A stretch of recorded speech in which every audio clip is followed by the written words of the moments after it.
to add to our teachings that we've been doing on the first of the 8 petals of Asian medicine, which is meditation. And we've been speaking most recently about meditation, the postures, and shamatha, the practice of calm abiding, and vipassana, the practice of insight meditation. And we've explored some of those things. But really, we have to add, and I haven't spoken of yet, the importance of the Four Noble Truths, and which is the foundation of the Buddhist teaching. The Four Noble Truths were modeled on a classical Indian way of approaching an illness. The diagnosis of the illness, finding the cause of the illness, and if the illness is curable, following a course of treatment. So we have those Four Noble Truths: the truth of suffering. The nature of samsara is suffering, as the Buddha taught. As there is never any lasting satisfaction or absence of mental and physical affliction, we have distorted the truth and have cultivated our habitual patterns that lead to that suffering, which is the truth of the second noble truth, the origin of suffering. Suffering originates with the belief in a truly existent self and in phenomena. So we attach ourselves to it, or we have aversion to it, or we have our desires to it, all of which lead us, because of impermanence, to suffer. So we have the truth of suffering, we have the origin of suffering, and as I say, the good news is the third noble truth, which is the cessation of suffering. In attaining enlightenment, the Buddha attained cessation of suffering and awoke to full enlightenment, discarding the ignorance of duality and of this attachment to what we think is a permanent self, and manifesting the qualities of enlightenment, which he showed us the path to do that, which is the fourth noble truth, the truth of the path. And depending on who he taught, the Buddha prescribed a number of paths, but with all the objective, with the objective of discarding ignorance and unveiling our innate wisdom, which has always been with us, and through uprooting our negative patterns and cultivating virtue. This is summarized in the Noble Eightfold Path. So just briefly, again, we've talked about this in past presentations, but just to review the Eightfold Path, it is certainly worth talking about. It consists of the 8 propositions, that there are grouped into 3 basic trainings. This is mind training. The Buddha taught mind training. It's a science, and the monasteries were like universities where the teachings were taught. So we look at the first training as ethical conduct, and that builds the platform for the second training, which is meditation, that is necessary for the third training, which is wisdom. So within the first, the training is in ethical conduct, is right speech, is right mindfulness, and right concentration.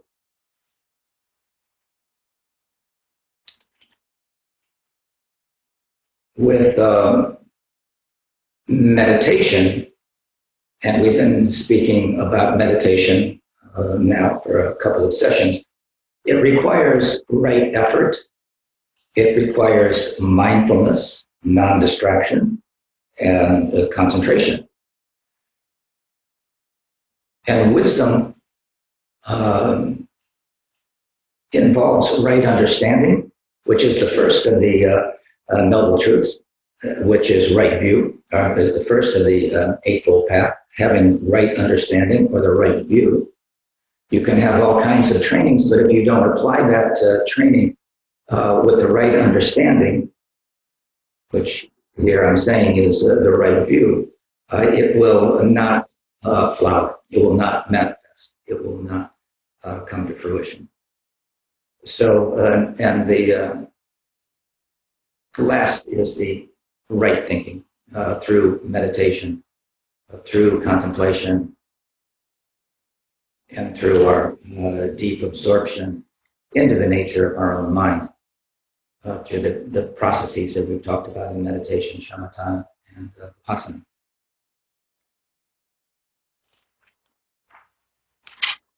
I think it's, we talk about ethical conduct as being the foundation of our practice. It starts with the right understanding, but ethical conduct of right speech, which briefly means not lying, from backbiting and slander and talk about that may bring about hatred, enmity, disunity, disharmony among individuals or groups of people. It is abstention from harsh, rude, impolite, malicious, and abusive language, from idle, useless, and foolish babble and gossip. You probably haven't been guilty of that, but it can happen. And when one abstains from these forms of wrong, excuse me, and harmful speech, excuse me,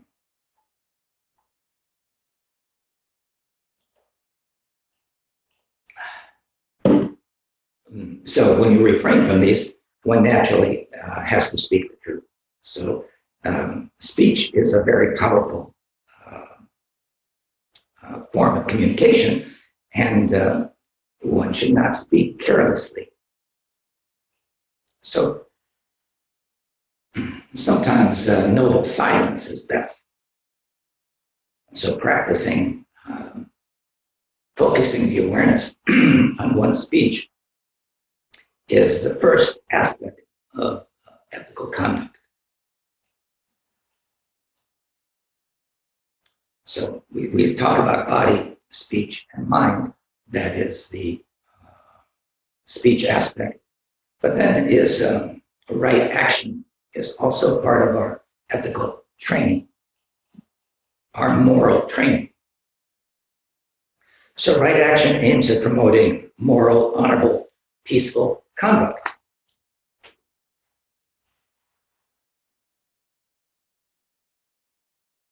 And of course, that means not taking life or harming other beings. It means not stealing, not being dishonest, not engaging in unskillful sexual activity,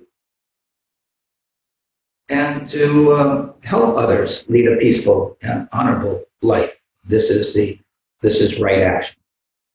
So right speech, right action, and we've spoken about right livelihood in the past, but that is the third that we would classify under ethical conduct is right livelihood. So one abstains from making one's living through a profession that brings harm to others, such as trading in weapons or lethal arms, lethal weapons, poisons, killing animals, cheating. So one lives by a profession which is honorable, blameless, innocent, and doesn't harm others. So as we know, Buddhism is clearly against strongly opposed to war and harming others, killing. When it lays down, this, we try to avoid conflict and harm. So this is all part of right livelihood. So right speech, right action, right livelihood. This is the ethical conduct, the three aspects of the Eightfold Path that we would say under ethical conduct. And this, from the Buddhist perspective, the Buddhist ethical and moral precepts that the Buddha taught aims at promoting a happy, harmonious life for both the individual and for society, and is considered an indispensable foundation for the higher spiritual attainments. You can't live an immoral, unethical life and expect to progress along the path to enlightenment.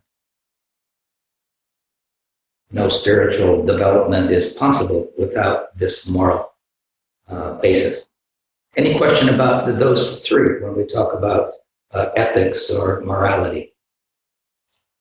It's pretty common sense. I think that most religions, most spiritual paths would include this, but the Buddha laid it out very specifically, and we would follow this as part of our mind training.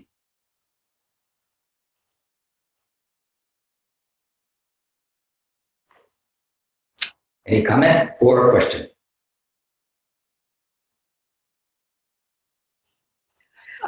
Lama, I thought we were going to discuss Qigong today. We are going, but I have to complete this. I thought I was done with meditation, but Oh, okay. I have to add this. These few words about the Four Noble Truths. Okay.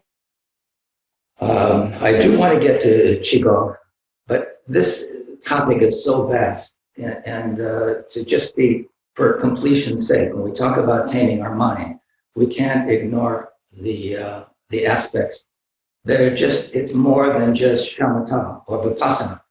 Our mind training has to include moral discipline and mental discipline. And yes, I hope you'll indulge me in my continuing this a little bit more. By all means. Thank you. So next comes mental discipline, in which are included three other factors of the Eightfold Path, namely right effort, right mindfulness, and right concentration.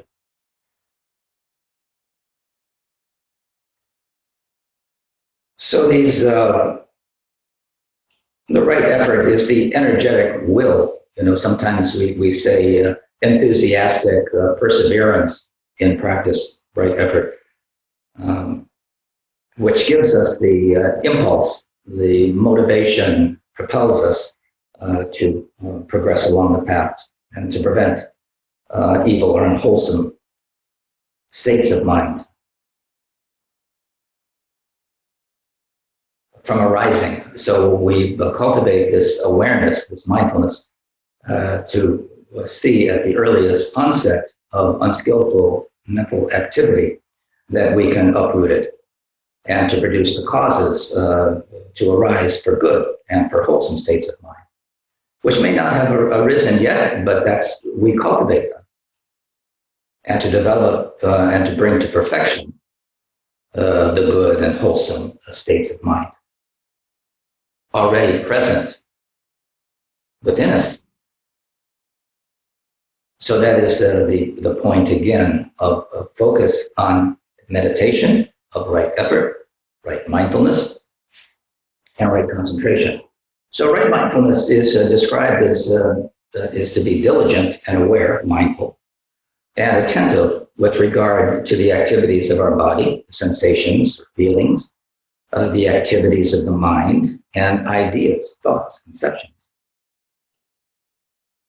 And the practice of concentration on breathing is one of the well-known exercises that we talked about in shamatha, connected with the body for mental development. There are several other ways to cultivate this attentiveness or mindfulness, but we often use the breath to do that. And as we said in our Mahmud lineage prayer, non-distraction is the body of meditation. So to sit undistracted, one-pointedly in meditation is part of the Eightfold Path to realize Buddhahood and to attain lasting happiness.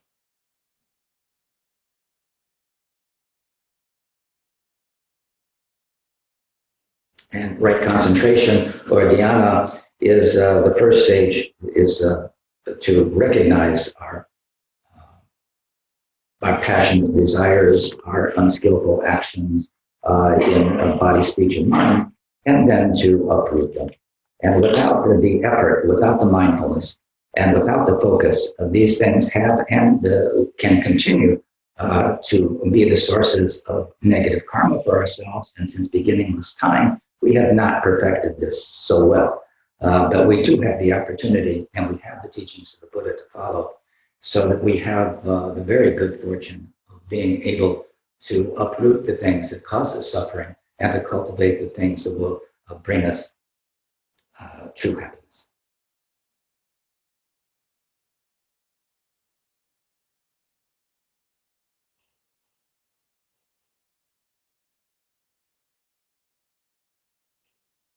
So the mind is trained in discipline and developed through right effort, right mindfulness, and right concentration.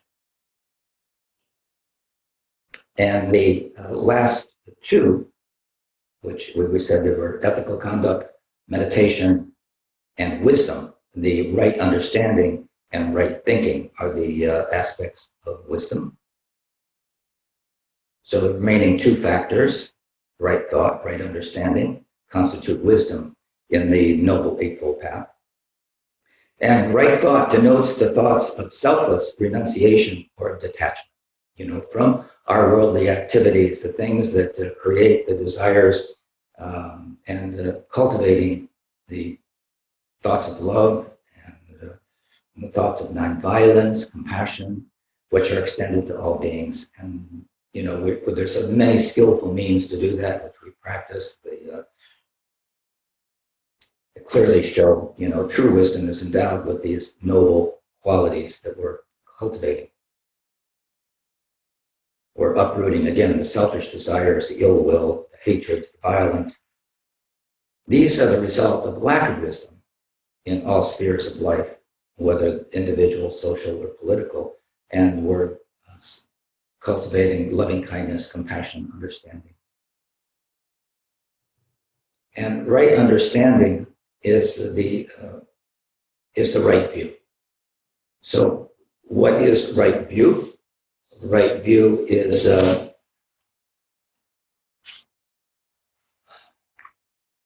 we have spoken about this in the past as well. Anicca, or how phenomena are constantly changing, impermanence. And this is not new with the Buddha. This was before the time of the Buddha. This is now. This will be in the future. These are the three marks of existence. These are all phenomena are constantly changing and impermanent. There is unsatisfactoriness or suffering that occurs because of our attachments that we've been talking about. And there is no self that we have identified ourselves with since beginningless time, and it's the foundation of our pain. So the three marks of existence, which I just mentioned, represent the absolute truth. So the Buddha taught the truth, non-duality, absolute truth, the truth of reality. And among these tenets, the Buddha's teachings, which are called Dharma, teach one thing. There is dukkha. There is an end to dukkha. And that is through understanding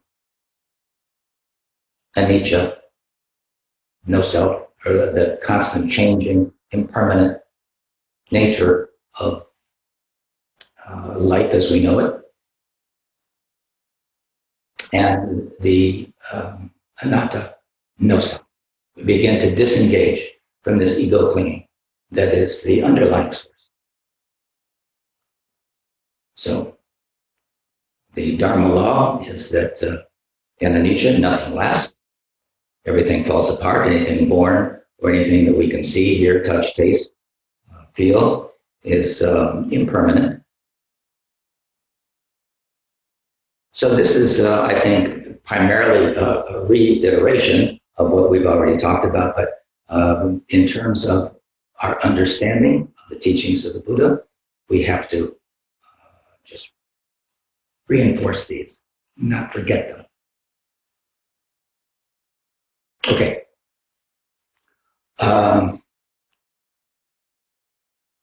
And as we follow the path of the Buddha, we also have,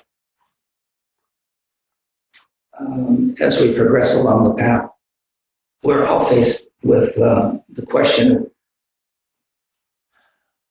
that life imposes upon us. Is the question that is at the heart of all philosophies, and the answer determines every action we take. The question we must ask ourselves is, what kind of a person do we want to be? And this supersedes the labels we put on ourselves and the initials we may have after our names and the profession or job or titles we accumulate. This is the Buddha's teaching.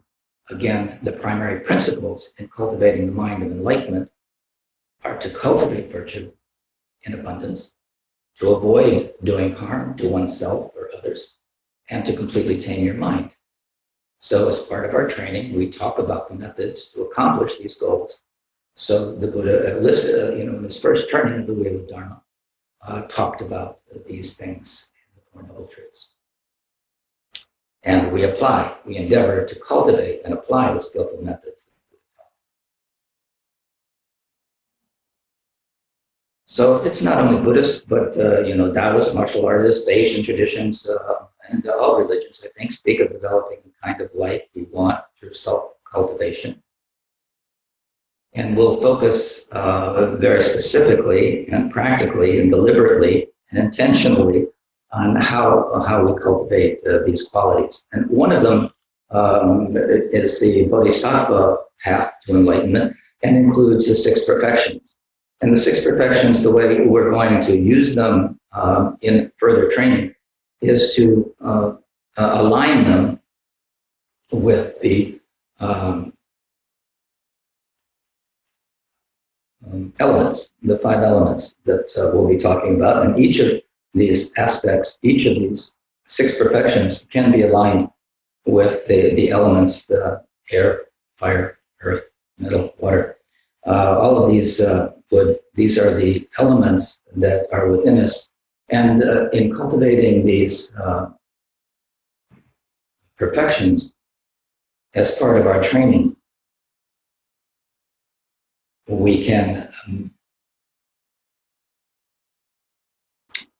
it leads us to the Bodhisattva path to enlightenment. So the 5 elements and the 6 perfections are related. So as you recall from previous teachings, the 6 perfections are generosity, ethics, patience, joyous effort, enthusiastic perseverance, and concentration or meditation. So these 6 qualities of our human character guide the individual to the goal of realizing the mind of enlightenment.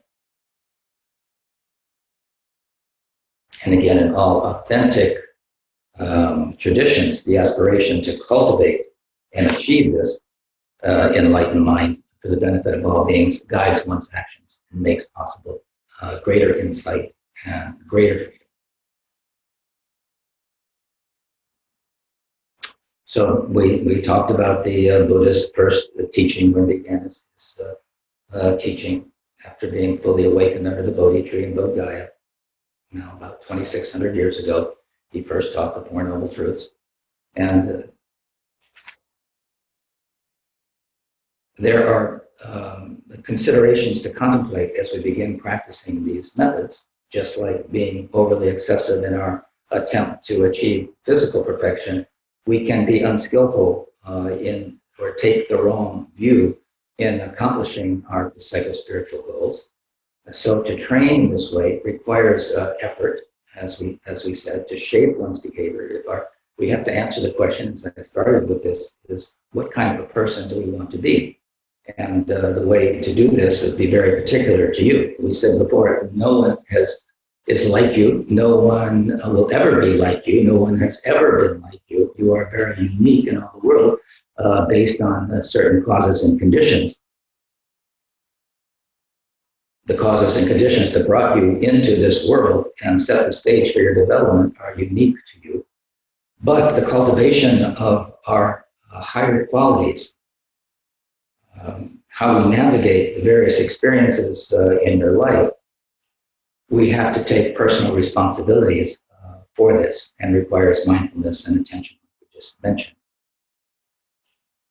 We come with our own set of causes and conditions, strengths and weaknesses, and hopes and fears, and it is our job to work through those as carefully and thoroughly as possible. So we will be continuing to do both practical and theoretical applications. These two must go together. The aspect of our intellectual understanding as well as the practical application of the teachings of the Buddha. These two must go together. We must have a philosophy, a guide. As we said, we must have the right view of our everyday practice to positively change the way we go about our business in the world and find our place in it.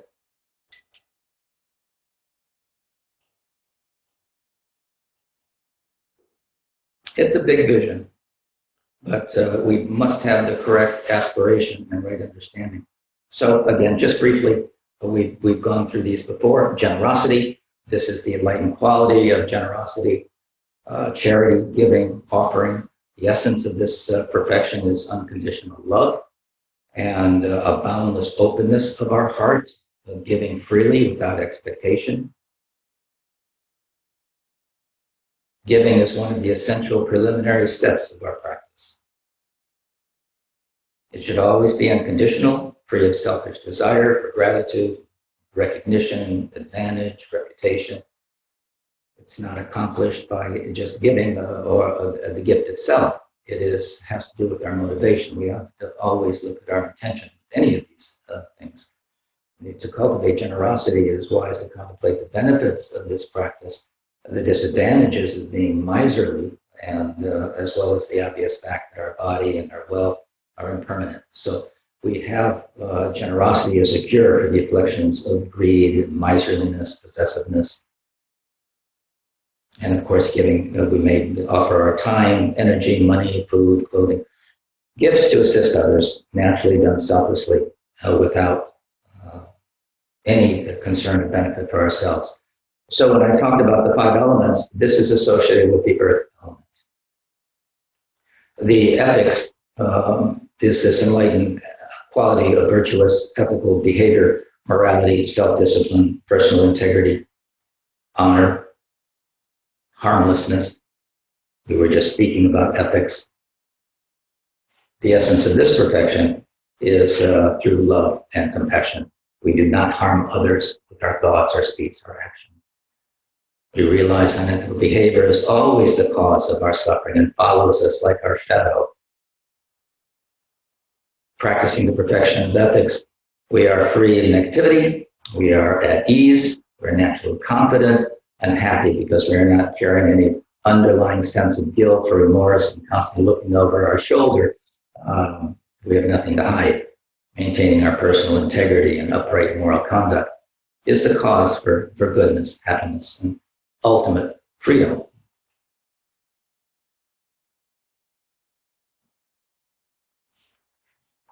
So that is associated with a metal element, and this will make more sense to you as we continue along this path, which we will be including an elemental approach, as is true with the healing aspects. Patience is associated with the wood element. This is the enlightened quality of tolerance, forbearance, acceptance. The essence of patience is strength of mind and heart, and enables us to face the challenges and difficulties that life presents us without losing our composure and inner tranquility. Now, more than ever, because of the circumstances that we find ourselves in, being patient is we embrace adversity and self-distress, wrongs of others, and the rest with equanimity, with patience, with tolerance, free of resentment, irritation, emotional reactivity. It gives us the ability to endure, to have forbearance. And this is critical to our practice. So in practicing the virtue of patience, we never give up on ourselves or others. And this will help us cross the sea of suffering by maintaining our inner peace, calmness, equanimity. Under all circumstances, patience is key. The next, just for completion's sake, we'll go through the rest of these. Joyous effort, sometimes called enthusiastic perseverance. This is associated with the fire element in Asian medicine. And this is the enlightened quality of energy, vigor, vitality, endurance, diligence, enthusiasm. You can see the energy of fire. It's dynamic, it's hot, it's having courage, it's energy, endurance, untiringly to benefit others with no expectation. We cultivate this type of diligence and perseverance. We cultivate a strong, healthy mind, joyfully, without expectation. Joyful effort gives us great determination to achieve our goals, even in the face of obstacles or problems.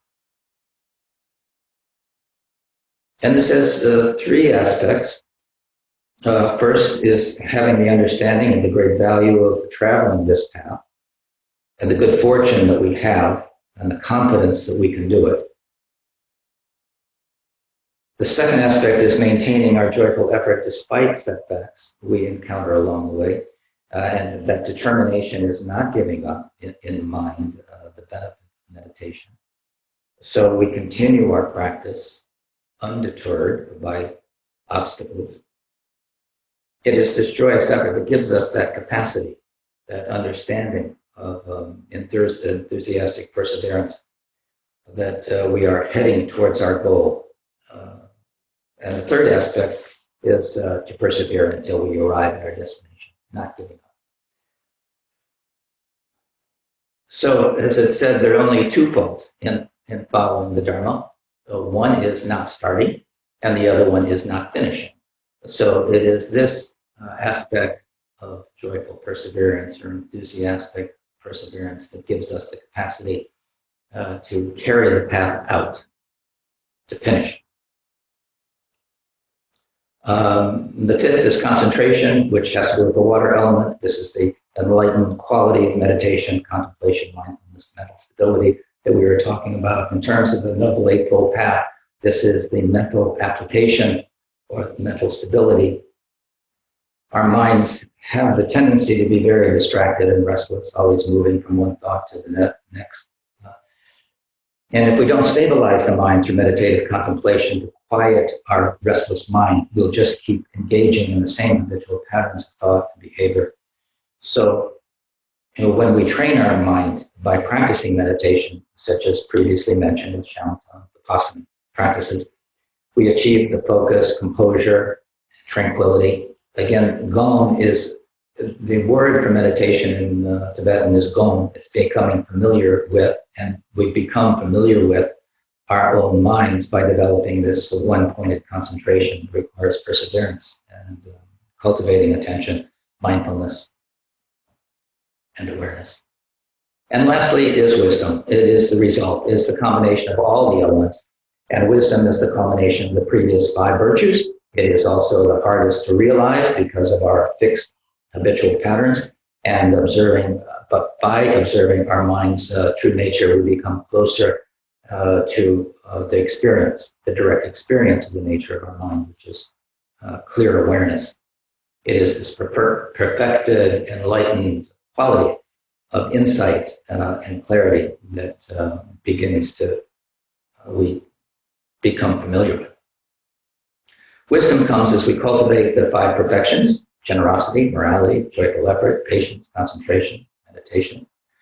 And the supreme wisdom is the highest understanding and knowing that human beings can attain this aspect, knowing the non-duality and the nature of our mind.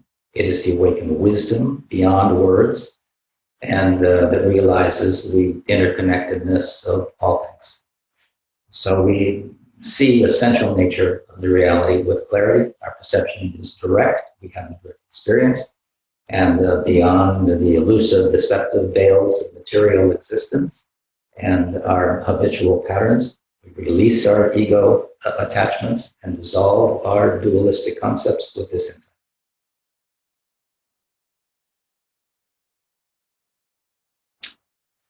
So, okay. Just for completion's sake, I felt like we needed to add that. Any comment or question before we? Mama, Yes. Mama, can I ask you to remind me the element for ethics? For ethics, yes, it's metal. And did you say that wisdom was a combination of all elements? Yes. So there are 5 elements, and there are 6 paramitas. So once we realize, have the cultivation and master, and these paramitas are perfections. It's perfect patience. It's perfect morals. It's perfect generosity. These are the perfections that the Bodhisattva travels on his path to enlightenment through those stages. So yes, this is the culmination is wisdom. Thank you. All of these different aspects that we've been talking about, both from the Eightfold Path, and this is an application of how the Bodhisattva, these 6 paramitas, or 6 virtues, the 6 perfections, are the ways the Bodhisattva travels the path to enlightenment. Lama, I think with regard to wisdom, right understanding, right thinking, brought about by meditation, it's important. Many people say many things, that we maintain the clarity to take what is of value and let the rest go. Well, we have to make it our own. Yes. So at first, we may not know what, we get confused. We don't know what's important, what's not important. But along the way, we begin to differentiate and be able to sort out those things that are important and are not. And it's just part of the unfolding of our natural innate Buddha nature. So that is, that's true. You know, as we were saying before, when you study mathematics as a child, it's subtraction and addition, then maybe multiplication, and then algebra.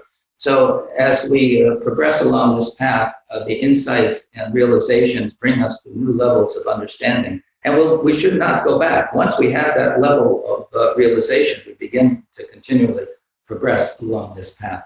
So yes, we can only understand what we can understand, but that understanding will continue to grow until we're Buddhists.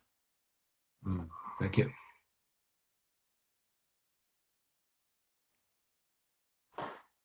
Can I ask one more question, Lama? Sure. In Buddhist Dharma and Buddhist philosophy, then with the Lojong trainings, did they evolve from these paramitas, for instance, under concentration? Or how do I integrate, use those? It is part of our mind training, and it is also has to do with compassion and loving kindness as we look at the Mahayana view of cultivating virtue. So we're taming our mind, and the Lojong is mind training, and it helps us to cultivate the realization through a discipline, through ethics.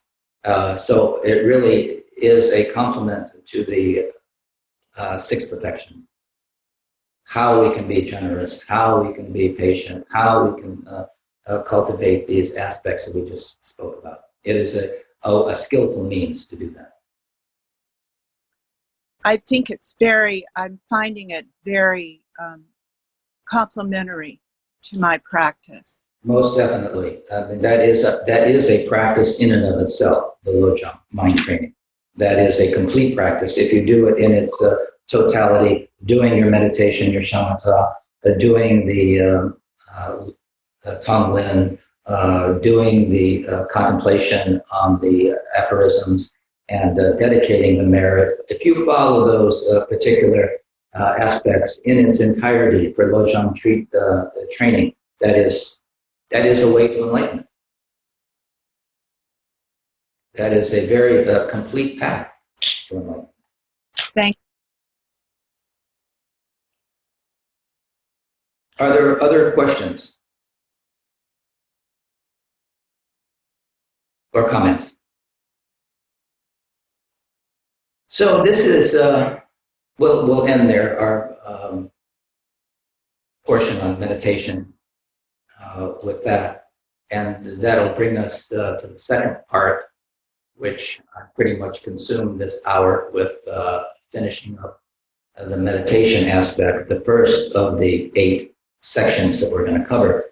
But the second part is Qigong or Tai Chi. Tai Chi is a type of Qigong, and the second portion of Asian medicine, as I've mentioned to you before, is we start with meditation, and then we have to consider and these are methods of healing, and everything, if we can tame our mind, everything downstream is going to be improved.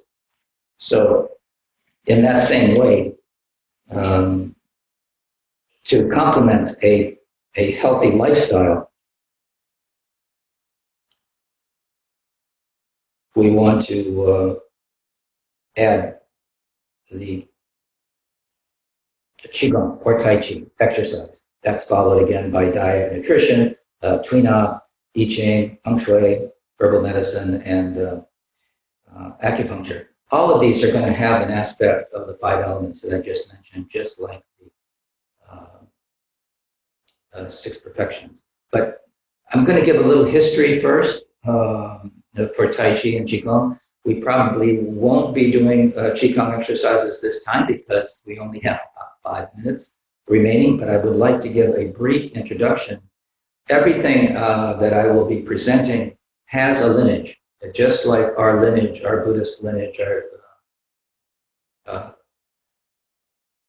Karmakagyu lineage, and the Karmapas.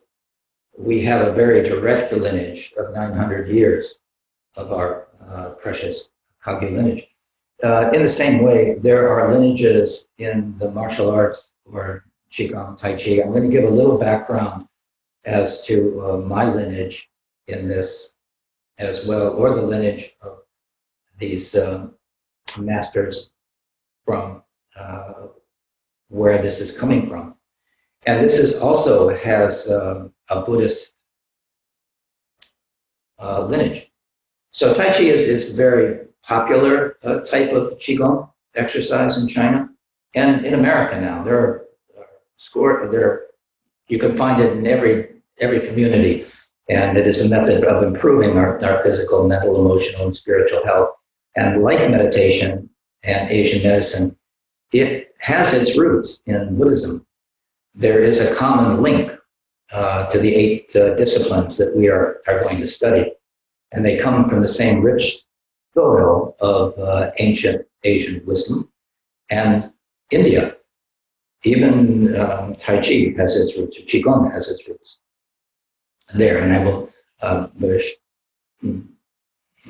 show you what I mean by that. They're all based on the achievement of the highest human accomplishment. These were done to attain realization. Even the martial arts were initially a vehicle for attaining Buddhahood.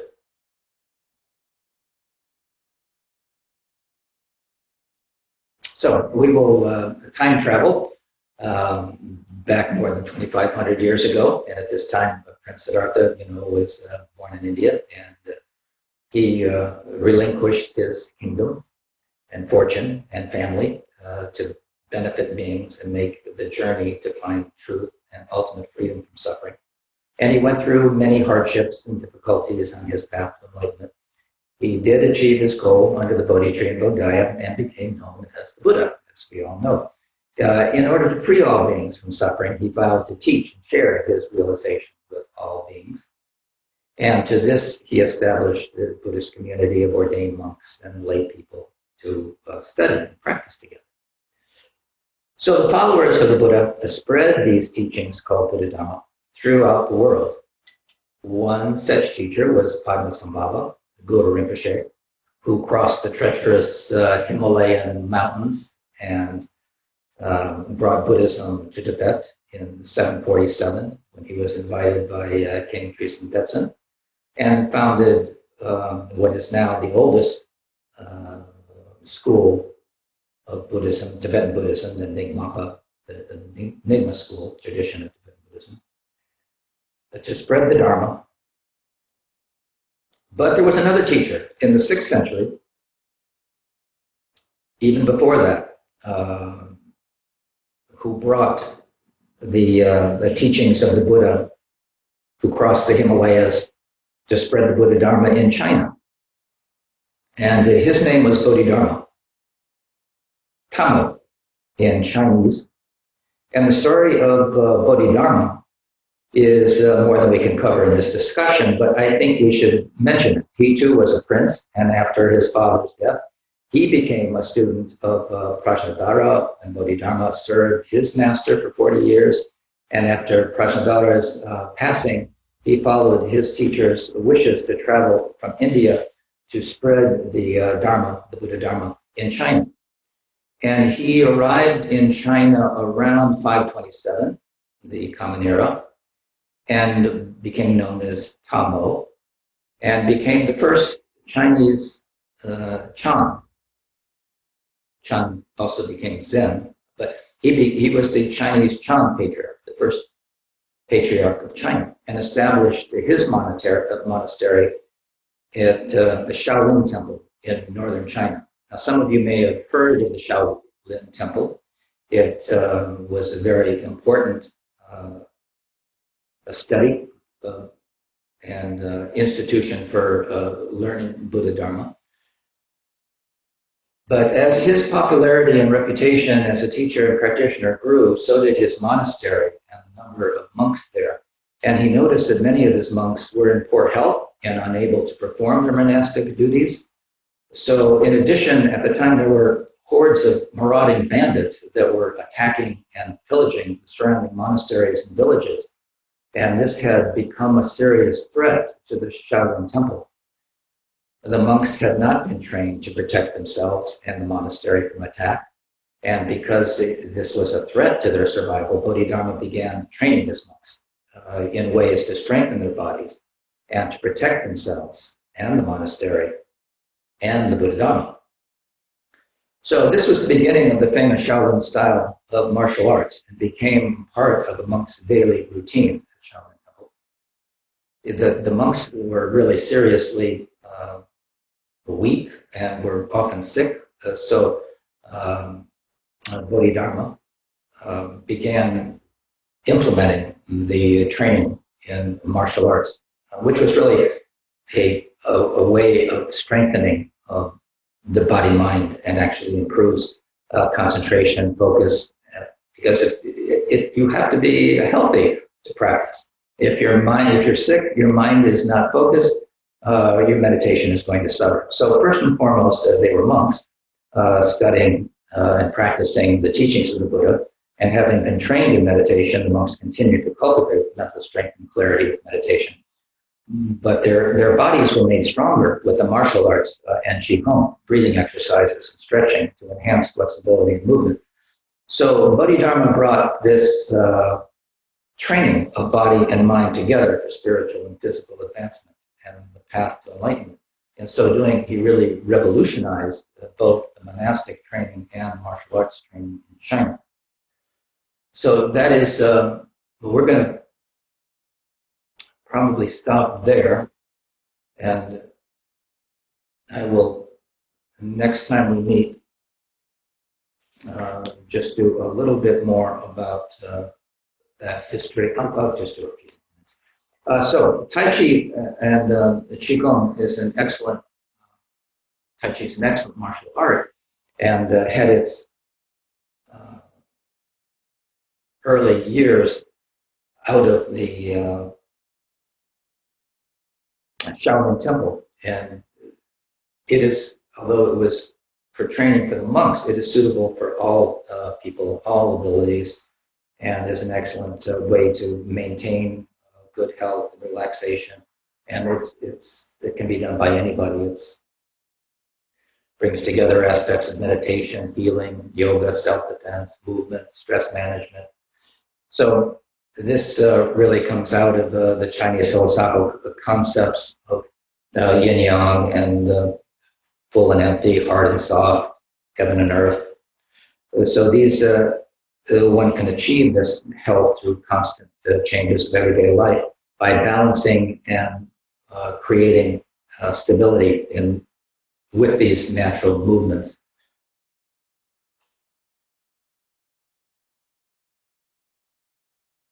So this actually began about 1,200 years ago. At the beginning of Tai Chi was primarily studied and practiced, as we say, as effective Chinese martial arts. And previously mentioned, the Buddhist and Taoist monks began practicing in the monasteries, such as Shaolin Temple. There were others, but that is probably the most famous, and you probably have heard of that. But it also has its roots in traditional Chinese medicine and has been used to balance the body's energies by enhancing the flow of qi. So we need to talk just a little bit about why it's effective in the body, and that is because qi, or the vital life force, sometimes prana, ki in the Japanese, but this vital life force can be blocked by illness, sickness, trauma. A variety of things can impair or impede the flow of qi in the body as it moves through the energy pathways known as meridians. Some of you are familiar with Asian medicine and acupuncture.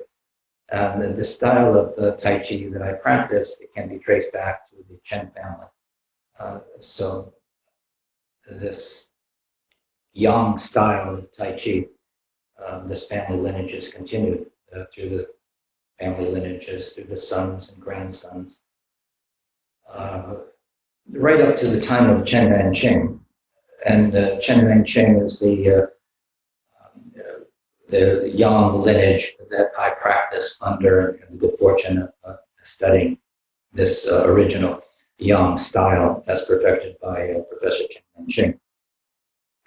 So I hope this is a little bit interesting to you to know a little bit about this, but I should say a little bit about the Professor Chen Mancheng. He was really quite a phenomenon.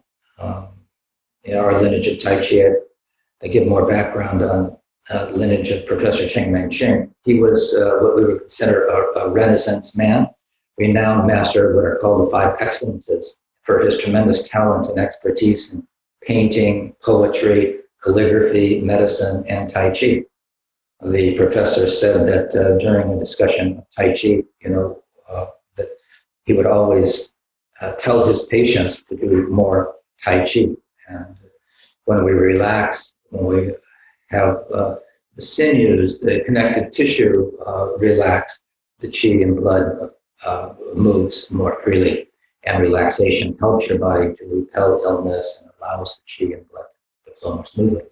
So it harmonizes the sinews. And so what we will actually be doing some exercises of Qigong to help balance the five internal organs and the movement of qi and blood in the body.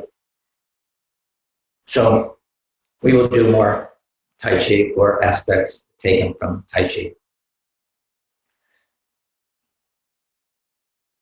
In the classics, the ancients said the best doctor cured those not yet ill, and Tai Chi is the finest medicine of the best doctor. So that's why it is the second of the 8 petals of our Asian medicine, because we can cure through the mind and meditation, and we can cure illnesses that haven't happened yet, are manifesting because of the movement of qi, or problems with the movement of qi that would manifest as illness if not corrected. So it is a means to cultivate the highest aspiration and excellent conduct, but also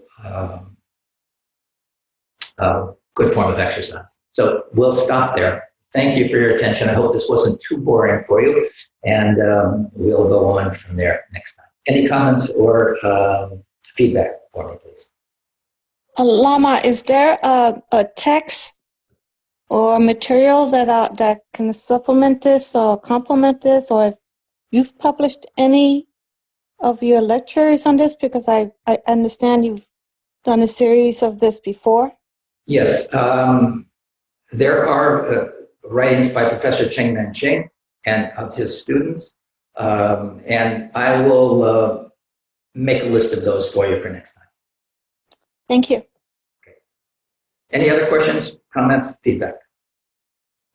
Thank you for this, Lama. I feel like you're painting such a broad picture and drawing it together. I'm very excited. Yes, much more to come. And it is a vast view of all the things that impact our vitality, our strength, physically, mentally, emotionally, and certainly spiritually. And this, I love it. So this is a labor of love for me, and I look forward to continuing it with you. So let's take a short break, and we'll come back and continue our study of Prem Yoga. Lama, how do you spell Qigong? You'll see it spelled in different ways, but I usually spell Qi, C-H-I. You'll see it Q-I as well, but it's pronounced Qi. The Chinese is Q-I, but Qi, C-H-I, Gong, K-U-N-G. You'll also see it as Gong, G-O-N-G. So you'll see it in different ways. I'm spelling it C-H-I, K-U-N-G. Keep going. Great. All right, thank you. Lama, do Thank you you, have, Lama. will you be publishing like a list of possible biographies for like folks like Bodhidharma? I'm interested in his story. Yes, you can just go online and Google Bodhidharma, and you will get a lot of information there. And and I encourage you to do that. As the first patriarch of China really had a lot of the Buddha's teaching, some of which has not been even translated into the Tibetan yet. They are the holder of a vast, particularly the Mahayana teachings of the Buddha. It came to China before it came to Tibet. So it is a huge study. So I encourage you, I don't have any specific text, but you can do your due diligence and find more about Bodhidharma.